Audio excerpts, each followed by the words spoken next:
Hello. स्वागत है आपका इंग्लिश पर।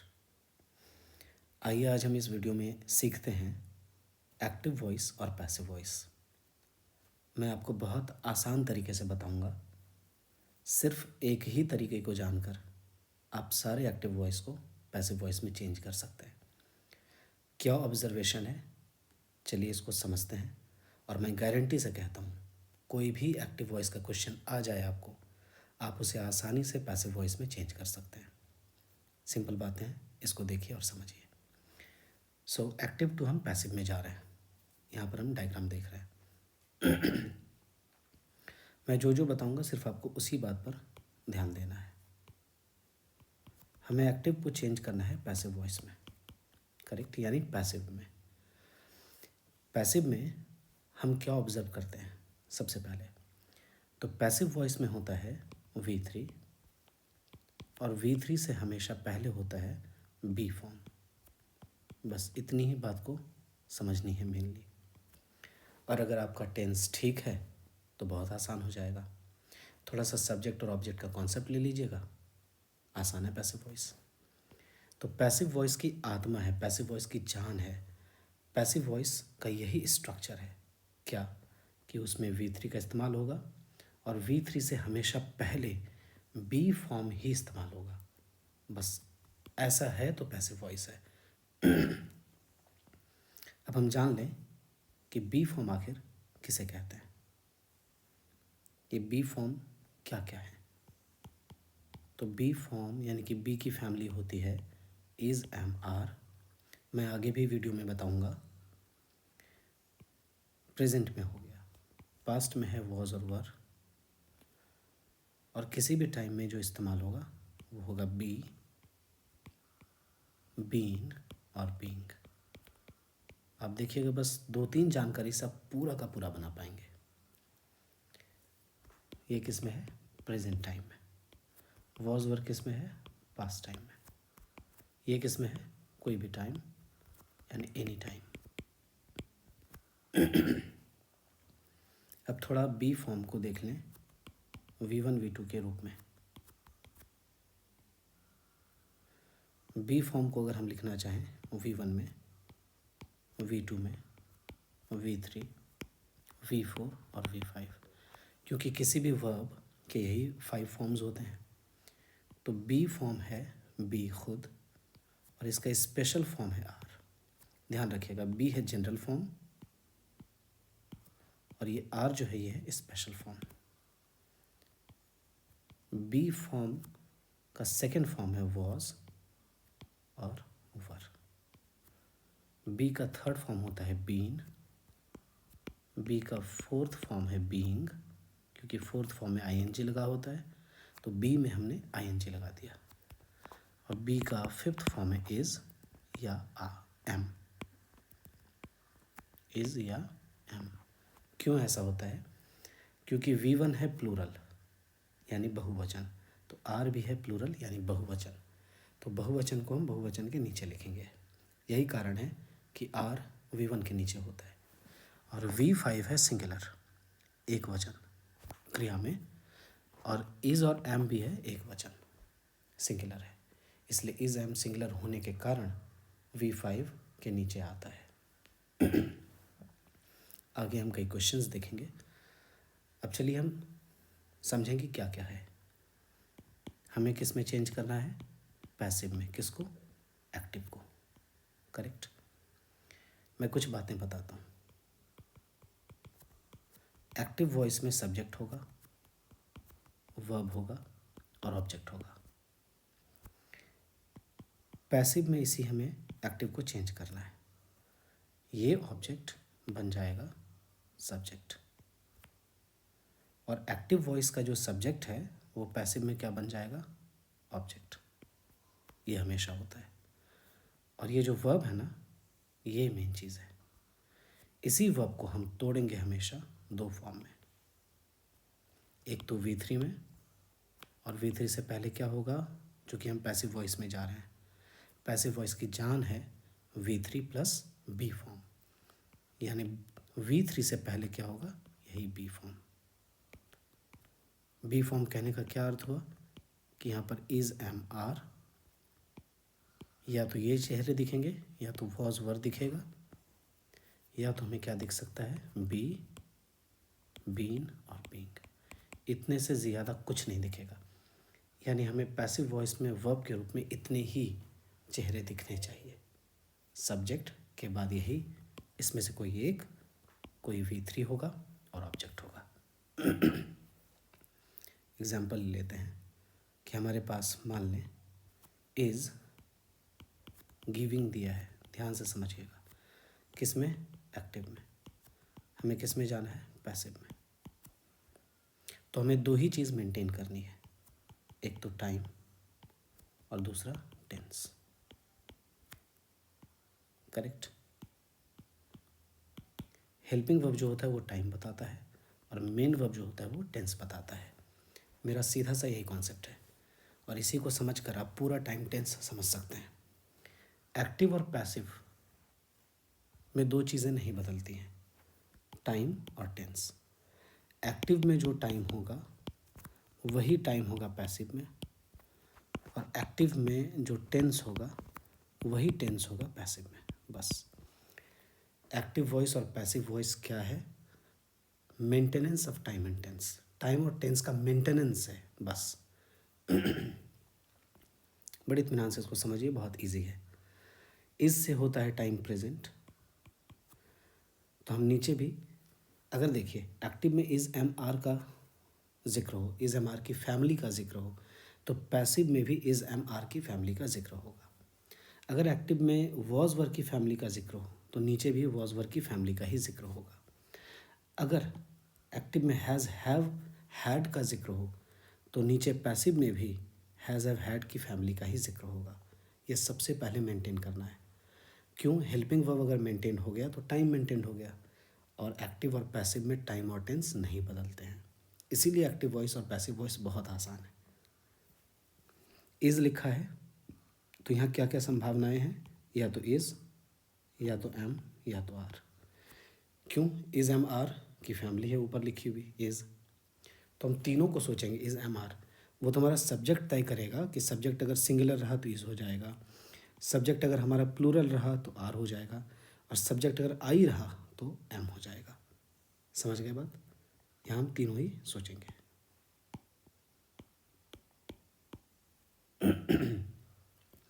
तो टाइम मेंटेन कर दिया। अब ये जो मेन वर्ब है यही मेन है। इसी मेन वर्ब को हम दो फॉर्म में तोड़ते हैं, एक तो V3 में और दूसरा बी फॉर्म में। अब इसको समझना है। मेन वर्ब जिस भी रूप में रहे, यानी V4 में है, उसी रूप में बी फॉर्म नीचे आ जाएगा। तो यहाँ किस फॉर्म में है, V4 में लाना है तो बीइंग हो जाएगा। क्यों, बी फॉर्म का V4 क्या होता है, बीइंग होता है, अभी हमने पढ़ा था। और गिविंग का V3 क्या हो जाएगा, गिवन। बस बन गया ये। इज़ के लिए मान लेते हैं कि इज़ ही अभी आ रहा है, तो ये स्ट्रक्चर आ जाएगा हमारे पास। इज़ गिविंग का क्या हो जाएगा, इज़ बीइंग गिवन। कैसे हुआ, गौर कीजिए। इज़ से टाइम प्रेजेंट, इज़ से टाइम प्रेजेंट। गिविंग यानी V4 से कंटिन्यूअस टेंस। बीइंग यानी ING यानी V4 continuous tense. Present continuous, present continuous, हो गया टाइम मेंटेन। और V3 तो हमेशा होगा ही, क्योंकि पैसिव वॉइस की ये जान है। कोई भी एक ले लेते हैं एग्जाम्पल। विल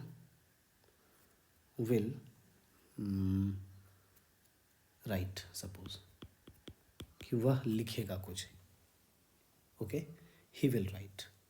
तो विल से हो गया फ्यूचर, टाइम हम देख रहे हैं, तो टाइम का हम मेंटेनेंस करेंगे। टाइम का मेंटेनेंस करने के लिए हमें क्या चाहिए, फ्यूचर का टाइम चाहिए, तो शैल या विल। सब्जेक्ट जैसा होगा उसके मुताबिक हम यहाँ शैल या विल देख लेंगे बाद में। राइट हमारा क्या है, मेन वर्ब है। मेन वर्ब किस में टूटेगा, दो फॉर्म में टूटेगा, एक तो V3 में, दूसरा बी फॉर्म में। ओके, बी फॉर्म उसी फॉर्म में होना चाहिए जिस फॉर्म में कि ये मेन वर्ब होगा। राइट है V1, तो ये बी फॉर्म भी हो जाएगा V1 में, और V1 में बी फॉर्म क्या होता है, बी होता है। और राइट का V3 क्या हो जाएगा, रिटर्न। मान लेते हैं थोड़ी देर के लिए कि विल होगा, तो क्या हो गया स्ट्रक्चर, विल बी रिटन। अगर टाइम टेंस देखना चाहें हम, will say future time, okay, और राइट को देखकर, विवन को देखकर इंडेफिनिट टेंस यानी फ्यूचर इंडेफिनिट, तो देखिए विल से फ्यूचर, ये वी वन से इंडेफिनिट यानी फ्यूचर इंडेफिनिट, करेक्ट है। थर्ड में चलते हैं हम, जैसे आर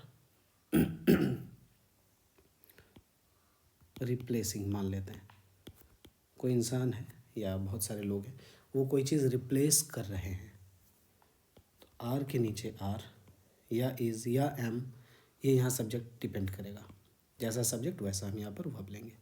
मान लेते हैं इज़ हुआ, आर हुआ या एम हुआ, कुछ भी हुआ, ठीक है। अगर यहाँ मान लेते हैं दे हो जाए तो आर हो जाएगा, आई हो जाए सब्जेक्ट तो एम हो जाएगा, ही हो जाए सब्जेक्ट तो इज़ हो जाएगा, आगे देखेंगे। बट टाइम है प्रेजेंट, तो हमने प्रेजेंट टाइम मेंटेन कर दिया। अब टेंस मेंटेन करना है। टेंस देख रहे हैं हम कंटिन्यूअस टेंस, क्यों, ये V4 में लिखा है। किस में टूटेगा ये, तो ये दो चीज़ों में टूट जाएगा, एक तो V3 में, दूसरा बी फॉर्म में, करेक्ट। बी फॉर्म उसी फॉर्म में होगा जिस फॉर्म में कि ये मेन वर्ब होगा। मेन वर्ब किस में लिखा है, ING में, रिप्लेसिंग। तो बी फॉर्म का ING वाला फॉर्म क्या होता है, बीइंग होता है, बीइंग लिख देंगे, हो गया V4, ये भी V4, ये भी V4। और रिप्लेसिंग का V3 क्या हो जाएगा, रिप्लेस्ड। मेन वर्ब का हमेशा V3 बनाना है, हो गया रिप्लेस्ड। मान लेते हैं इज़ एम आर कुछ भी आ जाए, तो क्या हो जाएगा, is being replaced, am being replaced, are being replaced. So thank you so much. इसी तरह से हम सारी चीज़ों को समझ सकते हैं, टाइम को मेंटेन कर देंगे, और टेंस के लिए हमें दो फॉर्म में से तोड़ देना है, हमेशा होगा ऐसा। चलिए हम क्वेश्चंस की तरफ बढ़ते हैं और बहुत ही एन्जॉइंग मूड में इसको सीखते हैं, करेक्ट। Let's begin. मैं आपको बताऊंगा कि एक्टिव से पैसिव बनाना इतना आसान है कि आप इसकी उम्मीद भी नहीं कर सकते हैं। इस वीडियो को अगर आपने गौर से देखा और समझा तो मैं आपको विश्वास दिलाता हूँ कि एक्टिव पैसिव आपके लिए बहुत ईजी हो जाएगा। मैं अपने ख़ास तरीके बिलियर्ड्स मेथड के ज़रिए इसको बताऊंगा, एक ऑब्जर्वेशन आपको बताऊंगा और उसी पर सारा एक्टिव पैसिव बेस्ड होता है। चलिए इसको शुरू करते हैं और समझते हैं। क्वेश्चन है active to passive voice questions. The chef cooked a delicious meal. The chef है सब्जेक्ट, कुक्ड वर्ब है, और अ डिलीशियस मील ये ऑब्जेक्ट है, यानी सब्जेक्ट वर्ब ऑब्जेक्ट। अगर आपको थोड़ी भी जानकारी है तो आप जानते हैं कि एक्टिव वॉइस के सेंटेंस को हम ऑब्जर्व करते हैं और इसके ऑब्जेक्ट को हम पैसिव में सब्जेक्ट बना देते हैं, ओके। और सब्जेक्ट को हम ऑब्जेक्ट बना देते हैं और वर्ब को हम दो भागों में बाइफरकेट करते हैं, कम से कम। ज़्यादा भागों में भी हो सकता है, वो आगे के क्वेश्चंस में देखेंगे। समझिएगा इसको मैं क्या कह रहा हूँ। अगर आपका टेंस ठीक ठाक है, आप समझते हैं टेंस के कॉन्सेप्ट्स को, तो वॉइस ईजी है, क्योंकि वॉइस टेंस पर ही बेस्ड है। करना क्या है, एक्टिव वॉइस में जो भी टेंस होता है पैसिव वॉइस में वही टेंस होना चाहिए, और एक्टिव वॉइस में जो टाइम होता है पैसिव वॉइस में वही टाइम होना चाहिए। बस इतनी सी बात अगर आप ये समझ लेते हैं, एक्टिव पैसिव इजी। देखिए कैसे समझता हूँ मैं। अ डिलीशियस मील क्या है, ऑब्जेक्ट है। मैंने कहा ऑब्जेक्ट को क्या बनाना है, सब्जेक्ट, पैसिव वॉइस में, तो अ डिलीशियस मील ये बन गया सब्जेक्ट। बीच में क्या आया है, वर्ब का पोर्शन, तो ये वर्ब होगा। और मैंने कहा कि सब्जेक्ट को क्या बनाना है, ऑब्जेक्ट। ऑब्जेक्ट मैंने बना दिया द शेफ को। एक्टिव में द शेफ क्या है, सब्जेक्ट, लेकिन पैसिव में ये क्या बन गया, ऑब्जेक्ट। यहाँ तक क्लियर है। और चूंकि हम पैसिव में जा रहे हैं तो हमको एक एजेंट दिखाने के लिए यहाँ पर बाई प्रीपोजिशन का इस्तेमाल करना होता है। अब सबको फ्रेशली समझते हैं। ये हमेशा होता रहेगा कि एक्टिव के सब्जेक्ट को पैसिव में ऑब्जेक्ट बनाएंगे और एक्टिव के ऑब्जेक्ट को पैसिव में हम सब्जेक्ट बनाएंगे। वर्ब को फिर हम बाइफरकेट करेंगे, तोड़ेंगे। समझिए, यहाँ लिखा है कुक्ड, यह है V2। ओके, हमें अपने पैसिव में भी V2 देखना है। तो देखिए, V2 के नीचे ये वॉज जो है V2 है, तो टेंस का मेंटेनेंस हो गया। और हमेशा हम क्या करेंगे, जो भी वर्ब एक्टिव में इस्तेमाल हुआ है उसका हमेशा हम थर्ड फॉर्म लिखेंगे। तो ये वाला जो कुक्ड है ये V2 नहीं है बल्कि V3 है। क्यों मैं ऐसा कह रहा हूँ? क्योंकि पैसिव वॉइस में V3 का इस्तेमाल होता है और किसका इस्तेमाल होता है, तो V3 से पहले बी फॉर्म का इस्तेमाल होता है। कौन से फॉर्म का? बी फॉर्म का। तो देखिए, कुक्ड हमारा V3 है, V3 हो गया, और वॉज हमारा बी फॉर्म है, बी की फैमिली है, यहाँ हो गया बी फॉर्म। अब थोड़ा ये भी जान लें कि बी फॉर्म क्या क्या है। देखिए, बी फॉर्म किसे कहते हैं? बी फॉर्म होता है इज, एम, आर। यही पास्ट में हो जाता है वॉज, वर। बी फॉर्म में बी भी होता है, बीन भी होता है और बीइंग होता है। इतने ही होते हैं बी फॉर्म। आइए नेक्स्ट क्वेश्चन देखते हैं। The students completed their homework. The students subject है। देखिए, यहाँ पैसिव में द स्टूडेंट्स बन गया ऑब्जेक्ट। देयर होमवर्क ये है ऑब्जेक्ट।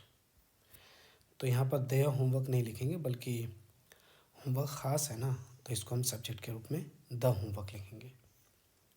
वो आगे के क्लासेस में मैं बताऊंगा कि देयर होमवर्क क्यों नहीं लिखना चाहिए, मीनिंग थोड़ी सी ये एब्सर्ड हो जाती है। बाकी बचा वर्ब,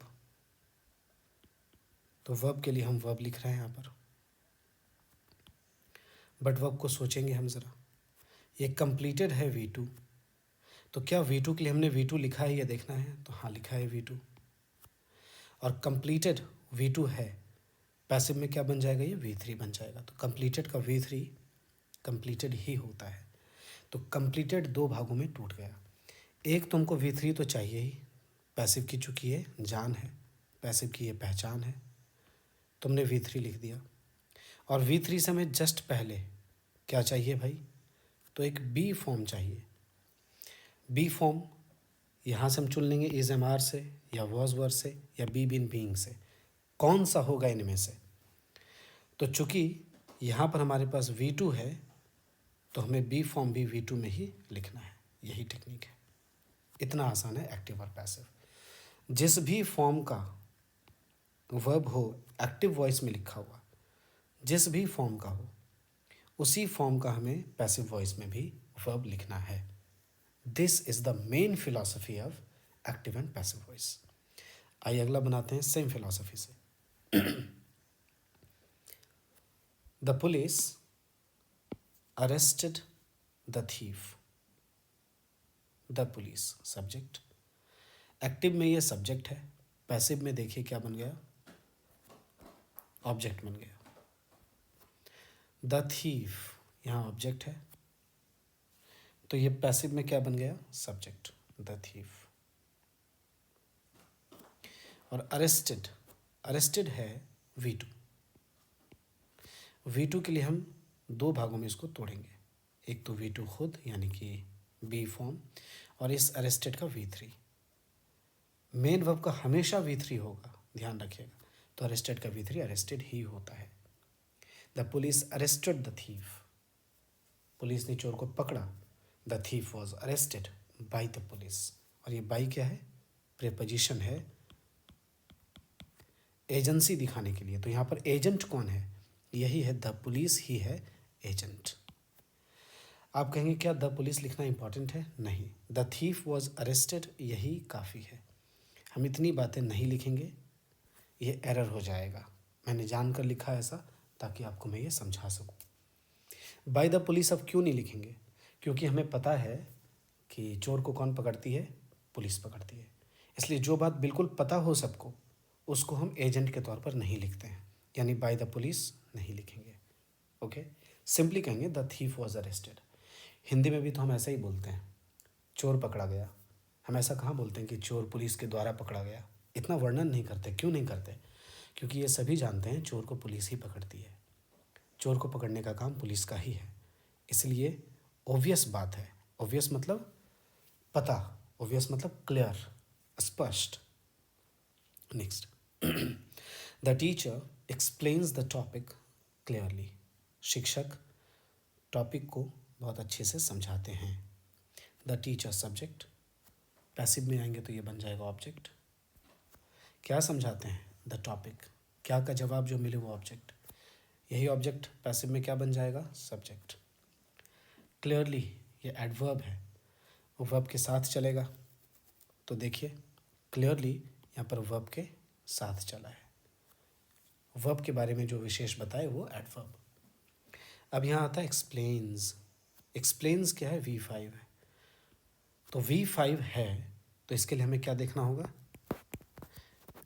ध्यान से समझिएगा। V5 के लिए निश्चित तौर पर नीचे कोई ना कोई सबसे पहले V5 होना चाहिए, और ये जो V5 है यही ये B फॉर्म होगा। कौन सा फॉर्म होगा? B form. B फॉर्म के बाद क्या चाहिए? V3। तो ऊपर यानी हमें V3 चाहिए, तो एक यहाँ पर V3 होगा। करेक्ट। V3 किसका बनाएंगे? तो इसी V5 का V3 बनाएंगे। जो वर्ब इस्तेमाल रहेगा उसी का हम V3 बनाएंगे।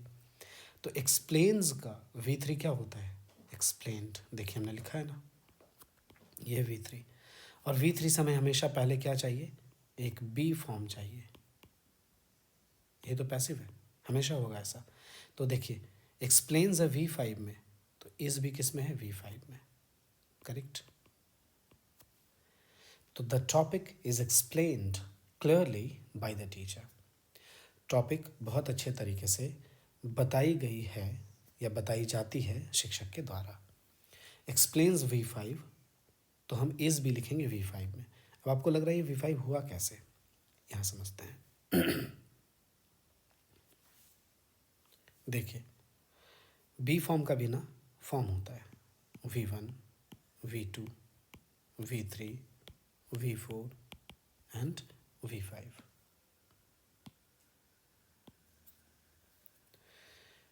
यहाँ अगर मैं B लिखता हूँ तो B का प्लूरल क्या होता है? R, क्योंकि V1 प्लूरल है इसीलिए हम यहाँ R लिख रहे हैं।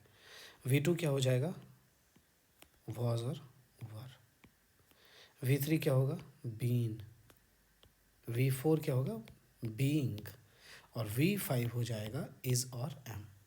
क्यों इज एम V5 के नीचे लिख रहा हूँ? क्योंकि V5 होता है सिंगुलर और इज और एम भी होता है सिंगुलर, एक वचन। तो एक वचन को एक वचन के नीचे लिखा। आर होता है प्लूरल यानी बहुवचन, V1 भी होता है प्लूरल यानी बहुवचन। अब आपको समझ में आ रहा होगा कि मैं इस को V5 क्यों कह रहा हूँ। क्योंकि B का जो फॉर्म है ये कुछ इसी प्रकार से होते हैं सारे फॉर्म्स। तो एक्सप्लेन्स के लिए इज हमने क्या लिखा? V5। आइए नेक्स्ट। टाइम और टेंस देखिएगा मेंटेन्ड हो रहा है हमेशा। They will deliver the parcel tomorrow. They will deliver ये हो गया वर्ब। द पार्सल क्या डिलीवर करेंगे वो? तो पार्सल, पार्सल हो गया ऑब्जेक्ट, दे हो गया सब्जेक्ट, बीच में विल डिलीवर है वर्ब, टुमारो है एडवर्ब। पार्सल, द पार्सल है ऑब्जेक्ट, ये बनेगा सब्जेक्ट। देखिए सब्जेक्ट बना। दे का देम हो जाएगा। अब यहाँ पर नहीं लिखा है क्योंकि कौन पार्सल करेंगे ये पता नहीं है। तो जो बिल्कुल पता हो उसको भी नहीं लिखते हैं एजेंट के तौर पर, और जो बिल्कुल पता नहीं हो उसको भी नहीं लिखते हैं एजेंट के तौर पर। हालांकि यहाँ दे मतलब अगर हम कहें कि मेरे जानकार हैं जो डिलीवर करेंगे पार्सल को, तो जानने वाले हैं, आपके लिए सिर्फ जानने वाले हैं, तो आप बाई देम लिख सकते हैं। जो सबको नहीं पता हो और जो सबको पता हो, इन दोनों ही कंडीशन में हम एजेंट नहीं लिखते हैं। चलिए ज़्यादा कॉम्प्लेक्स नहीं करेंगे, इजी चलते हैं। They will deliver the parcel tomorrow. Will बता रहा है फ्यूचर, तो विल का विल लिख देंगे। अब डिलीवर है हमारे पास V1, तो इस V1 को हम तोड़ेंगे V1 में और V3 में, क्योंकि V1 जिस फॉर्म में है इस फॉर्म में हमें B फॉर्म चाहिए, करेक्ट। और यही V1 किस में बदल जाएगा, V3 में बदल जाएगा।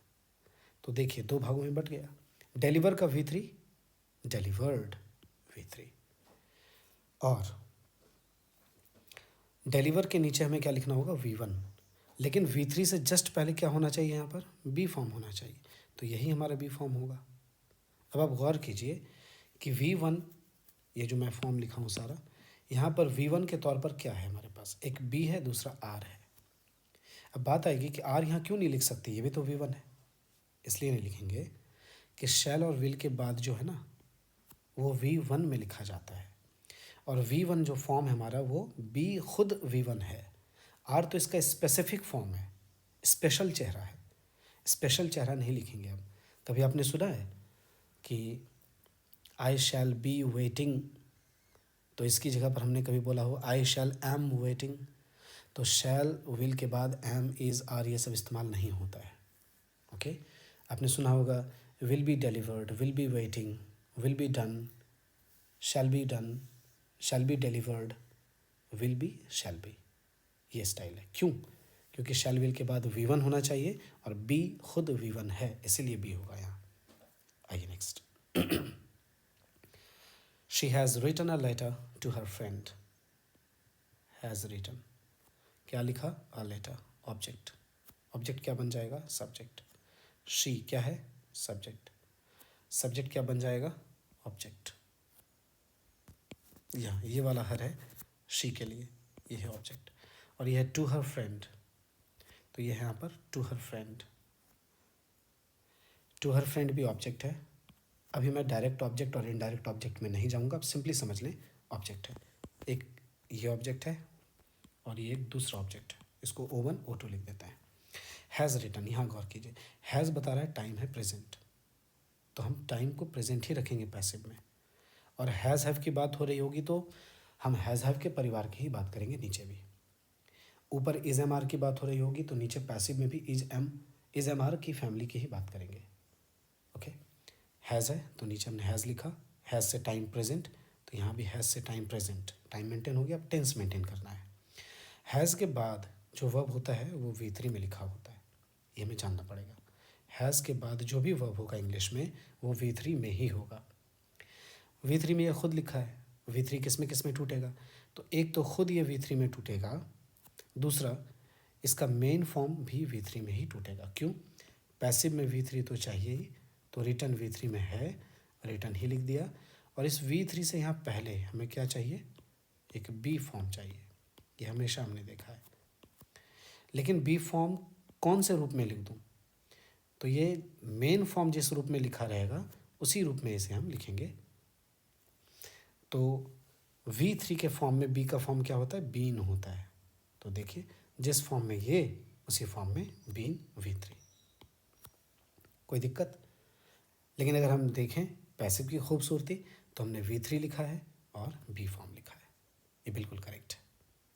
Next, the company is launching a new product, the company subject, क्या बनाया, ऑब्जेक्ट, क्या लॉन्च कर रही है, तो अ न्यू प्रोडक्ट, ये ऑब्जेक्ट है, पैसिव में क्या बनेगा, सब्जेक्ट। इज लॉन्चिंग, इससे टाइम पता चला प्रेजेंट, तो इज एम आर के परिवार की बात हो रही है, तो नीचे भी हम इज एम आर के परिवार की बात करेंगे। सब्जेक्ट के नंबर को देखते हुए, यहाँ प्रोडक्ट लिखा है मतलब सिंगुलर है, तो सिंगुलर है तो इसके साथ एम होगा नहीं क्योंकि आई के साथ होता है। अ न्यू प्रोडक्ट के साथ आर नहीं होगा क्योंकि प्रोडक्ट सिंगुलर है, क्या होगा, इज़। मैं ऐसा नहीं कर रहा हूँ कि यहाँ इज़ लिखा रहे तो आप यहाँ इज़ लिख दीजिए, यहाँ इज़ होगा, लेकिन यहाँ होता अगर प्रोडक्ट्स, ए नहीं होता, और यहाँ होता न्यू प्रोडक्ट्स, तो न्यू प्रोडक्ट्स आर लिखना होता। तो इसको हम यहाँ से समझ लें, अ न्यू प्रोडक्ट इज़ होगा, ठीक है। इज़ था हमारा टाइम प्रेजेंट में, तो इससे हम देख लिए प्रेजेंट हो गया। अब लॉन्चिंग, लॉन्चिंग है हमारा V4, इस V4 का सबसे पहले हमें V3 लिखना है, क्योंकि मेन वर्ब का हमें क्या लिखना है, नीचे V3, V3 होता है लॉन्च्ड, और इस V3 से पहले क्या आना चाहिए, बी फॉर्म। ऐसा हमेशा होगा। बी फॉर्म जो होना चाहिए वो किस फॉर्म में होना चाहिए, तो जिस फॉर्म में ये मेन वर्ब होगा उसी फॉर्म में ये बी फॉर्म होगा। लॉन्चिंग आईएनजी में है तो बी फॉर्म का आईएनजी वाला फॉर्म क्या होता है, बीइंग होता है, इसलिए हम बीइंग लिख रहे हैं। तो ये V4 तो ये भी V4, V4 हुआ तो टेंस हमारा मेंटेन हो गया, करेक्ट है, क्योंकि इज़ प्लस V4, यहाँ भी इज़ प्लस V4 आईएनजी, और यहाँ तो V3 होगा क्योंकि मेन वर्ब हमेशा चेंज होता है V3 में। आई होप आप समझ रहे हैं। मैं थोड़ा रिकैप अगर कर दूँ तो देखिए, जिस फॉर्म में मेन वर्ब उसी फॉर्म में ये बी फॉर्म, जिस फॉर्म में मेन वर्ब यानी V1 में, बी भी देखिए V1 में। एक्सप्लेन्स V5, यहाँ देखिए is V5। Arrested V2, was देखिए V2, और मेन जो मैं छोड़ रहा हूँ वो तो V3 होगा ही होगा। कंप्लीटेड V2, वॉज देखिए V2, और कंप्लीटेड का V3 लिखना है। कुक्ड V2, वॉज V2, और कुक्ड का V3 कुक्ड लिखेंगे। इंटरेस्टिंग है ना, बस यही ऑब्जर्वेशन है, एक ऑब्जर्वेशन से पूरा पैसे बनता है। The manager gave him a bonus, a bonus, अब यहाँ गेव V2 है, ये मेन वर्ब V2 में, तो इसके लिए बी फॉर्म भी लिखेंगे V2 में। अब बी फॉर्म में कह रहा हूँ यानी बी की फैमिली, तो V2 में बी की फैमिली क्या है, वॉज और वर है। अ बोनस है, यहाँ अ बोनस है, अ बोनस है हमारा सिंगुलर, सिंगुलर के साथ वॉज ही होगा, वर नहीं, क्योंकि वॉज सिंगुलर होता है। तो ये V2 में हमारा मेन वर्ब भाई, तो ये भी V2 में, और इस मेन वर्ब का हमें क्या बना देना है, V3, तो गेव का V3 गिवन हो गया, ये हो गया V3, और ये हो गया हमारा बी फॉर्म। तो बी फॉर्म प्लस V3 मिलकर पैसे बनाता है। A bonus was given to him by the manager. Okay, आगे मैं समझाऊंगा ये टू हिम वगैरह कैसे होता है, अभी रखते हैं इसको आसान। The director approved the proposal, director ने क्या अप्रूव किया, द प्रपोजल, क्या का जवाब जो मिले वो ऑब्जेक्ट, ऑब्जेक्ट को क्या बनाते हैं, सब्जेक्ट। किसने अप्रूव किया, तो डायरेक्टर ने, डायरेक्टर क्या है, सब्जेक्ट, सब्जेक्ट को क्या बनाएंगे, तो ऑब्जेक्ट। ऑब्जेक्ट से पहले क्या लगाएंगे हम, पैसिव में बाई, बाई क्या है, प्रीपोजिशन। अप्रूव्ड किस में लिखा है, V2 में, V2 में है तो इसके लिए बी फॉर्म भी हमारा किस में होना चाहिए, V2 में, तो देखिए वॉज V2 में है, और अप्रूव्ड है V2 में लिखा हुआ, तो इस मेन वर्ब को किस में चेंज करेंगे, V3 में, तो अप्रूव्ड का अप्रूव्ड ही होता है V3, हो गया सॉल्व। V3 और V3 से पहले, V3 से पहले बी फॉर्म, पैसे बन गया। Next, they were watching the movie when I called, वे लोग मूवी देख रहे थे जब मैंने बुलाया।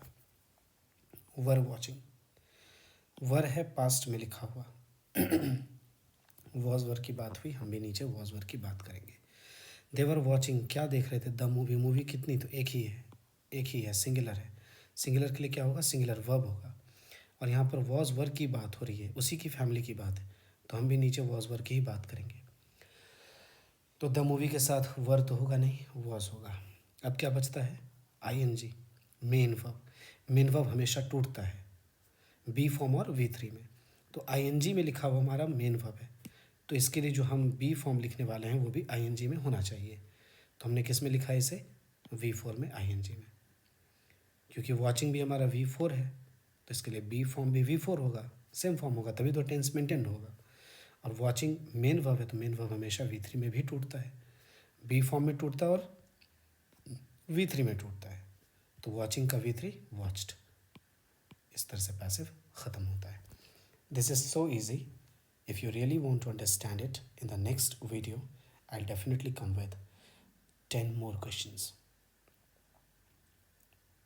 So for this video this is okay. Thank you so much, मिलते हैं नेक्स्ट वीडियो में। सीखते रहिए, देखते रहिए। जय हिंद, जय भारत।